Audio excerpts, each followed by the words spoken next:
C'est parti pour tout plein de finitions en maille-taille et de variantes. Donc on commence par vraiment les trucs basiques, c'est-à-dire, voilà, on refait donc le sac à dos classique, on passe au creux des genoux, donc au-dessus, en dessous, et on fait un nœud. Ça c'est vraiment la base de chez base. On fait toujours un double nœud, et voilà. Ensuite, deuxième finition, c'est la finition tibétaine. Donc on fait toujours au-dessus, en dessous, en arrière, je vous remonte pas à chaque fois. Et donc là, on va venir dans les épaules remettre le tissu, donc de l'extérieur vers l'intérieur. Je vous remontre ça plus près. De l'extérieur vers l'intérieur, on va venir mettre son tissu. Et ensuite, on peut faire plein de variantes. Donc on peut faire par exemple un double nœud ici, comme ça même si on s'est trompé en passant dans le mauvais sens, on est sécuritaire. Et on peut ou pas déployer les pans sur la poitrine.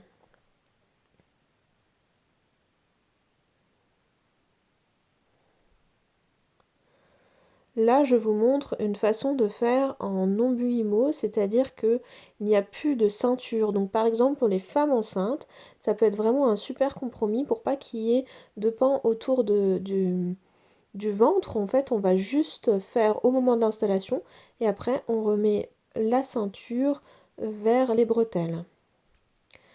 Une autre technique assez classique, c'est simplement de croiser devant. Exactement la même chose qu'on fait que quand on porte en ventral, on croise dans le dos. Et ben voilà, là on croise devant. Et après, en fonction de la poitrine, on va soit laisser comme ça, soit étaler les pans. C'est une question de confort. Donc là, je choisis de vous montrer en étalant les pans. On peut aussi étaler avant de terminer son nœud et refaire un pli par pli pour vraiment être très confort. Par exemple, si vous partez vraiment en rando, ça peut valoir le coup de prendre le temps de refaire un pli par pli.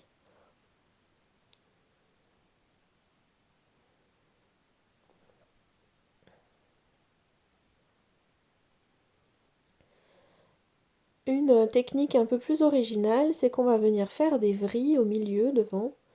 Et donc, avant d'aller remettre le tissu au creux des genoux du bébé. Donc on remet toujours au-dessus, en dessous. Pour un bébé plus grand, on pourra étaler les pans aussi sous ses fesses. Et donc on vient refaire un nœud simple, enfin un double nœud devant. Et après on étale ou pas. Et le nombre de vrilles varie aussi selon votre morphologie. Donc plus on est grand, plus on va faire de vrilles. Une autre technique un petit peu dans le même sens, ça va être de faire un nœud simple avant de repartir en arrière. Donc ça permet aussi de faire comme une croix devant.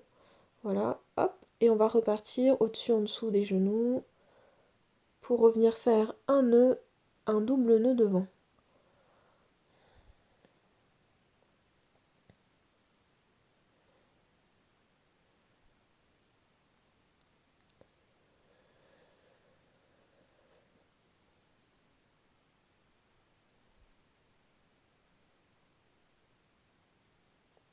On enchaîne avec une autre technique. Donc là, je suis passée uniquement avec un pan sous les fesses de bébé, donc au creux des genoux. Je reviens et je vais faire des vrilles, mais cette fois-ci à l'horizontale.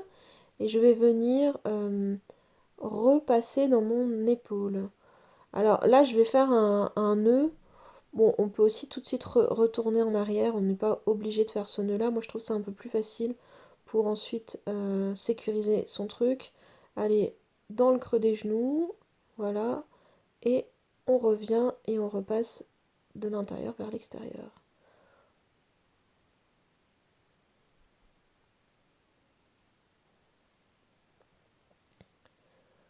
Et avec cette technique, on peut aussi refaire en ombuimo, c'est-à-dire de détacher la ceinture et de venir croiser et faire comme une finition tibétaine avec la ceinture. Ça va faire en sorte que les épaules portent plus et que du coup il y a plus cet appui ceinture, mais par exemple pour les femmes enceintes, c'est vraiment pratique.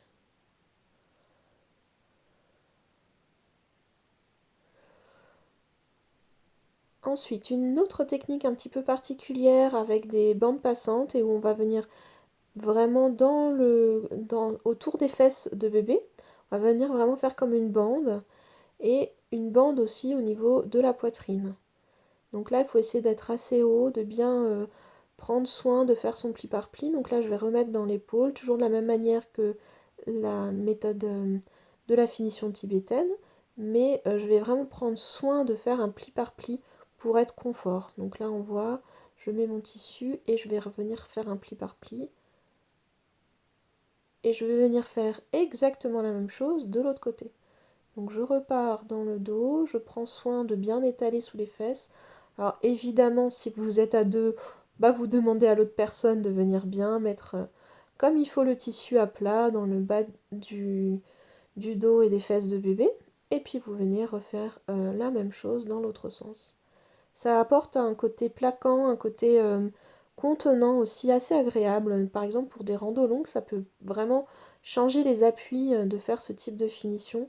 Et donc, quand on a fait une finition classique pendant déjà 2 heures de temps sur la journée, ça permet de changer un petit peu. Donc là, voilà, je l'ai fait en mode simple. On peut aussi rajouter un double nœud entre les bretelles. Ça permet aussi de venir recréer une tension supplémentaire entre les bretelles. Voilà. Maintenant, une finition avec un anneau. Donc là, c'est un anneau taille S. Je vais venir, avant de retourner dans le dos, passer mes deux pans dans l'anneau.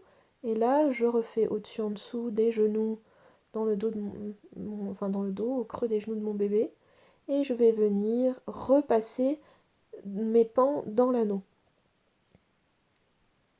Ça permet de faire, de ne pas avoir besoin de refaire un nœud, puis de pouvoir refaire un pli par pli assez précis finalement à travers l'anneau au fil du temps de portage. Voilà.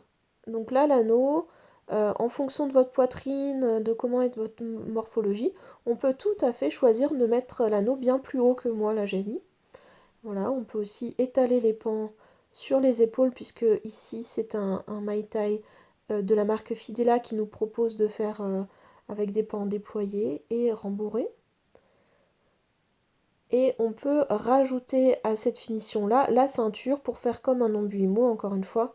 Et donc on peut aussi rajouter la ceinture dans l'anneau. Alors évidemment, il faut prendre la taille d'anneau en fonction de votre maille-taille.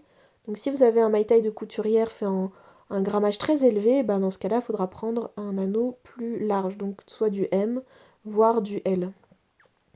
Et une dernière finition qui est comme un enveloppé croisé. Euh, alors, en portage d'eau, c'est pas franchement une finition qu'on voit couramment, mais je vous la montre parce que comme je fais aussi par rapport au handicap des bébés, ça peut arriver dans certaines circonstances bien particulières que je suis amenée à vous montrer cette finition. Donc voilà, je la mets à la toute fin de cette vidéo. C'est pas hyper facile à bien faire. En dos. On voit que je galère un peu d'ailleurs.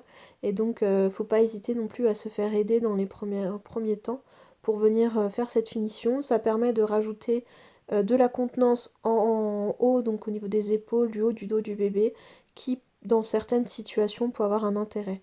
Mais elle est quand même assez complexe à faire pour qu'elle soit bien faite, donc je vous la conseille pas spécialement celle-ci.